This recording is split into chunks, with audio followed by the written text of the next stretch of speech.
secara umum adalah sarana atau tempat bertemunya penjual dengan pembeli, baik itu secara langsung maupun tidak langsung, yang terjadinya peristiwa jual beli. Secara konsep, pengertian pasar dibagi menjadi dua, yaitu konsep tradisional dan juga konsep modern. Konsep tradisional, pasar sebagai tempat bertemunya penjual atau supply dengan pembeli atau demand sehingga menimbulkan transaksi. Sedangkan konsep modern, pasar sebagai tempat bertemunya kekuatan penjual dan pembeli sehingga menimbulkan transaksi baik secara langsung ataupun tidak langsung.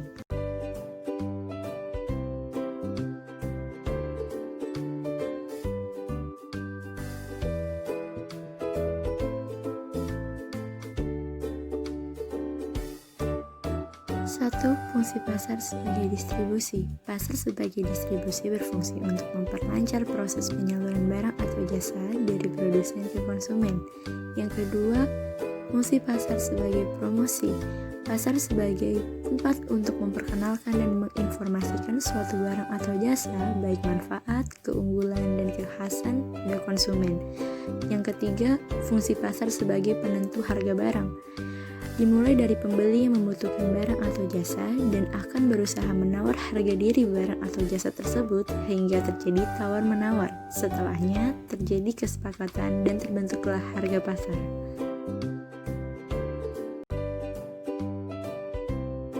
Macam-macam pasar. Yang pertama berdasarkan struktur atau bentuk. Terbagi atas pasar persaingan sempurna atau perfect competition dan pasar persaingan tidak sempurna atau imperfect competition. Sedangkan berdasarkan komoditas perdagangan, terbagi atas pasar komoditi, pasar tenaga kerja, pasar uang, dan pasar modal.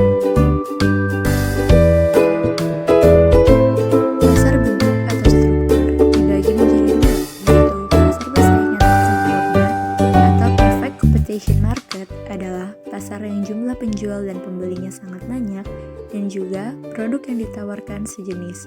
Contohnya adalah pasar buah, pasar beras, dan pasar daging. Yang kedua adalah pasar persaingan tidak sempurna atau imperfect competition market adalah pasar yang memiliki penjual terbatas tetapi pembelinya sangat banyak. Ada beberapa bentuk pasar persaingan tidak sempurna, yaitu pasar monopoli, pasar oligopoli, dan pasar monopolitis. Peran iptek terhadap perubahan jenis dan struktur pasar antara lain memperpendek jarak, perluasan pasar, meningkatkan citra perusahaan, perluasan jaringan mitra kerja, biaya lebih efisien, dan menyederhanakan proses pelayanan. Selain itu, peran iptek terhadap pasar yaitu sebagai pengelolaan, yaitu berperan sebagai mediator untuk memanajemensiasi data perdagangan, sebagai produsen yaitu sebagai alat yang menciptakan sistem perdagangan yang struktural, dan sebagai distributor yaitu sebagai penjembatan antara konsumen dengan produsen melalui pemasaran digital.